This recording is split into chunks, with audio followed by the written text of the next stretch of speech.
Bom, dando continuação, certo? A questão dos parágrafos, eu expliquei aí bem direitinho, vocês deem uma olhada, tá? Que é a questão 5. E eu acabei já respondendo, né? A letra A e também a letra B, quando diz encontre no texto palavras ou expressões que justifiquem sua resposta, copie-as, que é justamente as primeiras palavras de cada parágrafo, do primeiro parágrafo, do terceiro parágrafo e do quinto parágrafo, tá? 6. Assinale a frase que indica como é marcada a passagem do tempo no texto. E aí você não vai assinalar, você vai copiar, tá? Você coloca questão 6 e aí você vai ver qual é a certa, se é A, se é B ou se é a C.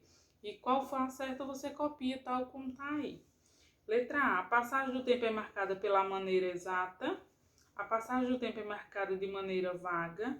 Ou a passagem do tempo é marcada com data e hora. No mito não tem data e hora. A passagem do tempo é marcada de... Não é marcada de maneira exata. A gente não sabe em que ano aconteceu. Porque quando a história começa, diz antigamente. Antigamente não tem como a gente precisar que tempo era, certo? A gente sabe que há muito tempo, mas a gente não sabe o tempo exato. Então aí a passagem do tempo é marcada de maneira vaga, tá, pessoal? Depois, dê um exemplo retirado do texto, que é justamente o início. Antigamente não havia noite, tá?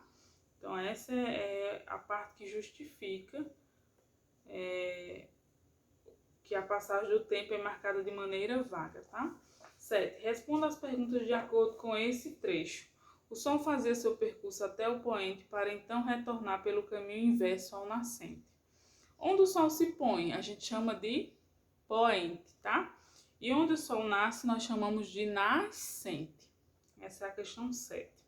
8. Relê esse trecho. Os homens caçavam sem cessar e as mulheres trabalhavam sem descanso, pois era sempre dia, noite não havia.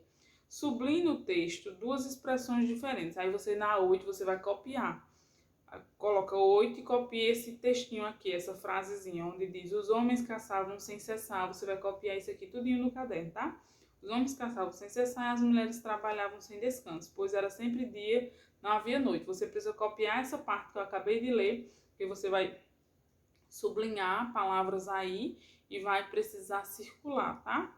Letra A. Sublinhe no texto duas expressões diferentes usadas para indicar a ideia de que os homens e mulheres nunca paravam de trabalhar. Então, para sublinhar, a gente fala sublinhar uma linha embaixo da palavra, tá? Então, quando diz, né, você vai ter que sublinhar duas expressões diferentes usadas para indicar a ideia de que os homens e as mulheres nunca paravam de trabalhar. Então, sem cessar e sem descanso. Então, eles não paravam, eles não paravam e não descansavam. Então, essas são as duas ideias, né, de que os homens e mulheres não paravam de trabalhar. Depois, circule duas palavras antônimas. Palavras antônimas são palavras contrárias, tipo bom, ruim, bonito, feio. E aí nós temos duas palavras antônimas, que seria dia e noite. O dia é o contrário da noite, a noite é o contrário do dia, né? Certo? Então aí são palavras antônimas, são palavras contrárias, certo? E é isso.